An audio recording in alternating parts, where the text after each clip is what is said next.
नमस्कार दोस्तों, मैं आपका दोस्त एडवोकेट राकेश शर्मा लगातार आपको मिलवा रहा हूं उन कंटेस्टेंट से जो डिफरेंट बार्स में इस चुनावी समर में उतरे हैं। आज इसी कड़ी में 30 जारी कोर्ट कम्प्लेक्स में मैं हूं और यहां मैं आपकी मुलाकात कराऊंगा लेडी मेंबर एग्जीक्यूटिव पर कंटेस्ट करने वाली एडवोकेट कोमल भारद्वाज से। कोमल भारद्वाज मेरे साथ है। मैं इनका थोड़ा सा आपको परिचय दे दूँ कि इन्होंने she is born and bought up in Delhi. इनके फादर साहब जो हैं दिल्ली यहीं 30 जारी कोर्ट में ही एडवोकेट हैं और बहुत ही प्रतिष्ठित एडवोकेट्स में उनकी गिनती होती है। बहुत ही उनका एक अपना नाम है, मुकाम है। और इन्होंने सीसीएस यूनिवर्सिटी 2017 में इन्होंने अपना एलएलबी किया और 2018 में इन्होंने अपने आप को बीसीडी में एनरोल कराने के बाद 30 जारी कोर्ट में ही यहाँ प्रैक्टिस शुरू कर दी है और अभी ये लेडी मेंबर के लिए आई हैं। मैं इनसे आपकी रूबरू बात कराऊंगा। कोमल, बहुत बहुत स्वागत है वकीलों के इस चैनल में तुम्हारा। और मैं इस सवाल के साथ कि अभी आप 2018 में एनरोल हुए और अभी 5-7 साल में ही आपको लगा कि आपको इस चुनावी समर में उतरना चाहिए, क्या आपका सोच है? क्या आप किस वजह से चुनाव में आई हैं, वो वजह बताएं। सर, मेरा 30 हज़ारी से जो लगाव है, जैसे आपने अभी इंट्रोडक्शन में बताया कि मेरे फादर एडवोकेट ही हैं, तो he is a practising advocate in 30 Hazari since 86। तो मेरा यहाँ आना जाना मेरे बचपन से लगा रहा। तो 30 हज़ारी में चुनाव लड़ने का मेन एक कारण यही था कि मेरे को कुछ पे बैक करने का मौका मिला है और कंसिडरेबल टाइम हो गया, 5-6 साल हो गए मेरे को प्रोफेशन में, समझ गई हूँ, सीख गई हूँ चीज़ों को। उसके बाद अब ये सही समय है जब मैं 30 हज़ारी के लिए काम कर सकूं, 30 हज़ारी के लोगों के वेलफेयर के लिए काम कर सकूं और अपना सहयोग दे सकूं। बीइंग ए लेडी और लेडी मेंबर की आप पोस्ट पर एग्जाम कर रहे हैं, क्या प्रॉब्लम आपको लगती है जो लेडीज़ की ढंग से सुनी नहीं गई, जिसके लिए आपको लगता है कि आप आएंगे तो उन प्रॉब्लम्स को सॉल्व करने में काम कर पाएंगे? सर, बहुत सारे इश्यूज़ हैं। मेनली जो हाइजीन का इशू है, जो कि मैं बता रही हूँ बहुत बहुत सालों से हमें देखने को मिल रहा है और वो रिजॉल्व नहीं हो रहा। अनफॉर्चुनेटली रीज़न नहीं समझ आ पा रहा है कि क्यों ऐसा हो रहा है कि सेम चीज़ हर चुनाव में एक मुद्दा बन के सामने आती है। तो वो majorly I want it to stop somewhere. अब ये मुद्दा ना उठे कि हाइजीन का इशू है सबके लिए, मुद्दा ना उठे, ये मुद्दा ठीक हो जाए, ये प्रॉब्लम सॉल्व हो जाए, इसीलिए फिर ना उठे सर। और ये सबके लिए, बीट मेल फीमेल, ये इशू नहीं होना चाहिए क्योंकि हम एडवोकेट्स हैं, एक नोबल प्रोफेशन में है and this hygiene is the very basic necessity जो सबको प्रोवाइड होना ज़रूरी है। तो ये एक इशू है मेरा सर। और क्रेच की फैसिलिटी बहुत सालों से यहाँ पे ये भी एक प्रॉब्लम रही है, तो वो मेरा मेजर कंसर्न रहेगा इस चुनाव में। अपना रिप्रेजेंटेशन जो लेडीज़ के लिए जो मैं बार में दे सकूं if I am elected as a lady member executive.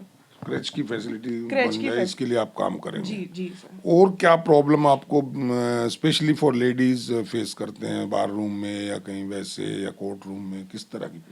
Mainly sir यही है कि एक इजी एक्सेस होना ज़रूरी है। If you are a lady member executive और you are any you are contested and you are being elected, तो आप इजीली एक्सेसिबल होने चाहिए उन लोगों के लिए जिन्होंने आपको वहाँ पे चुन के बिठाया है। ऐसा तो नहीं आप इलेक्ट हो जाओ और उसके बाद आपका भी फोन मिले नहीं और मिले तो आप कह दो आउट ऑफ दिल्ली हूँ या घर पे हूँ, तबीयत ठीक नहीं? नहीं नहीं सर, मैं आज भी, ऐसी प्रॉब्लम आती है ना?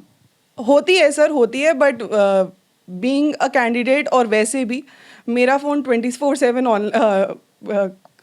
ऑनलाइन रहता है। और मुझे पता लगा कि तुम रात को भी थानों यानों में भी चले जाते हो जब किसी का फोन आता है एडवोकेट का, तो सर, डर नहीं लगता? ऐसा कुछ घर से कोई रेस्ट्रिक्शन नहीं होती? नहीं नहीं नहीं नहीं, there is no restriction and whatever may be the reason. अगर रात को 11 बजे भी किसी को मेरी ज़रूरत है, लेडी हो जेंट्स हो कोई भी हो, for this profession I am always dedicated और मैं सबके लिए जहाँ जैसे भी काम आ सकूँगी मैं रहूँगी और आती भी, कोशिश रही है सर, मैं पहले भी करती रही हूँ। 30 जारी में और क्या प्रॉब्लम्स आपको नजर आती हैं, मेडिकल को लेकर के, हेल्थ इश्यूज को लेकर के या किसी और इशू पे?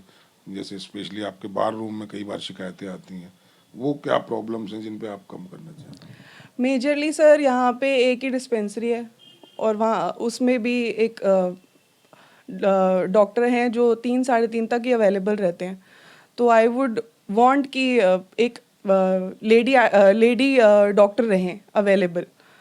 और जैसे टाइमिंग का इशू है तो लेडीज़ बार रूम भी, sorry I forgot that earlier, ladies bar room का भी एक्सेस हमें चाहिए होगा थोड़े लेट तक 5 साढ़े 5 तक वो क्लोज हो जाता है, लोगों को बैग्स रखे होते हैं, फाइल्स रखी होती हैं, तो वो भी एक दिक्कत है, उसका टाइमिंग एक्सीड होना चाहिए। और लेडी डॉक्टर तो ज़रूर अवेलेबल होनी चाहिए, बिकॉज काफ़ी चीज़ें होती हैं जो हम नहीं डिस्कस कर सकते हैं, तो हमारे पास एक हो डॉक्टर अवेलेबल। ज़्यादातर लेडी मेंबर्स को देखा गया है कि वो बजाय इसके कि कोई प्रॉब्लम सॉल्व कराएं, वो अपने आप को बुकेज रिप्रेजेंट करने के लिए, गार्लैंडिंग के लिए, या जस्ट एक स्टेज की शोभा बढ़ाने के लिए अपने आप को प्रेजेंट करती हैं, और ज़्यादातर काम से उनका ताल्लुक नहीं रहता। बहुत सारी लेडीज़ की शिकायत, तुम भी उसमें से एक हो, रही होगी अपनी जो लेडी रिप्रेजेंटेटिव है। क्या ऐसी शिकायतों को दूर करने का कोई ब्लूप्रिंट आपके पास है? सर ये तो मैं काम करके दिखा पाऊंगी। मैं पिछले महसूस होता है कि ये नहीं होना चाहिए? नहीं होना चाहिए, ऑफ कोर्स नहीं होना चाहिए। आप लेडी मेंबर एग्जीक्यूटिव अगर एक पोस्ट है तो there should be a meaning to it.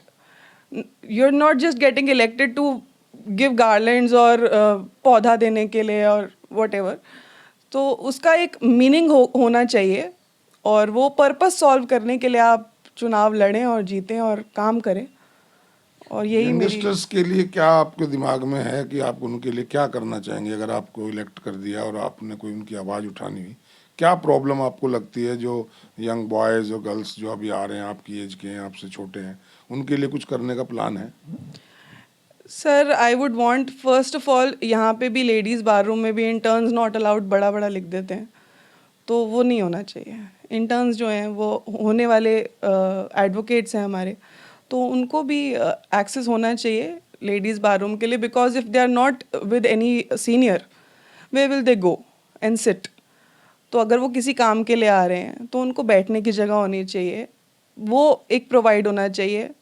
Secondly उनको आप एक बार प्रदर्शन कर रहे थे कि लेडी बार रूम में लॉकर होने चाहिए, जी जी जी जी और वहाँ जो है एक अटेंडेंट जो है वो थोड़ी फैसिलिटीज़ ज़्यादा होनी चाहिए। ऐसा कुछ हो पाया है? सर फैसिलिटीज़ देने की कोशिश कर रहे हैं हम भी अपनी तरफ से। मेरा ये मानना है कि स्टाइपेंड्स भी एक रेगुलराइज होना चाहिए, एक बार की तरफ से एक पोर्टल ही बने जो इंटर्न्स जिसमें अपना एक्सेस दे सकते हैं, अपनी डिटेल्स डालें, और फिर जिन भी सीनियर्स को चाहिए रहते हैं जूनियर्स, तो वहाँ से वो एक चैनल बन जाए। तो शुरुआती में उनको स्टाइपेंड मिलना बहुत ज़रूरी है, और ऐसे ही अपना वो शुरुआत करें करियर की अच्छे से। चलिए, बहुत अच्छी बात आपने कही। तो ऐसा तो नहीं कि लेडी मेंबर अगर आप इलेक्ट हो गए तो सिर्फ लेडीज़ की बात सुनेंगे, कोई हमारे जैसा एडवोकेट जाएगा तो उसकी कहेंगे नहीं हम आपकी नहीं सुनते, हम तो केवल लेडीज़ की सुनेंगे? नहीं sir, never never. Lady member executive is a post on which I am contesting, but I am always dedicated to this profession. उसमें सब आते हैं और सबके लिए मैं हमेशा एक्सेसिबल हूँ, अवेलेबल हूँ। जिस भी काम में जहाँ भी मेरी ज़रूरत होएगी, मैं हमेशा बढ़ चढ़ के आगे आपको मिलूँगी। तो सुना दोस्तों, ये हैं एडवोकेट कोमल भारद्वाज। इन्होंने अपना क्या करना चाहती हैं, इन्होंने अपना विज़न आपको बताया, और मैं समझता हूँ कि लेडी मेंबर की बहुत ज़्यादा पावर नहीं होती, लेकिन पावर बनाने से बनती है। और वो इन्होंने बताया कि शी डोंट वांट कि वो जस्ट एक शो फिगर रहे, वो काम करना चाहती हैं। मैं अब आपके और इनके बीच से हटता हूँ और माइक इनको देता हूँ। ये आपसे अपनी बात करेंगी, अपील करेंगी, जो ये कहना चाहें आप सुनिए, और उसके बाद फिर मैं आपको बताऊंगा कि क्या करना है। नमस्कार सभी को। I am Komal Bhardwaj, contesting for lady member executive, and I appeal to all my seniors, colleagues, my juniors, my brothers and sisters, कि अगर आपको लगता है कि मैं डिज़र्विंग हूँ तो प्लीज़ मुझे एक मौका दीजिए। I really want to do better for this बार, और बस मेरी कोशिश रहेगी कि जहाँ भी जो भी बेस्ट हो सकता है 30,000 के लिए वो हम करें, और 30,000 का नाम बहुत ऊपर लेके जाए साथ में। Thank you so much. तो सुना दोस्तों, अपील सभी सीनियर से, जूनियर से और अपने कोलीग से इन्होंने अपील की है। और now the ball is in your court, as जो मैं हमेशा कहता हूँ, अब आप इन सीट पर और भी बहुत सारी लड़कियां जो हैं कंटेस्ट कर रही होंगी, उनसे की भी बात सुनिएगा। कोशिश करूंगा उनसे भी बात कराऊं, नहीं तो आप उनसे बात करिएगा।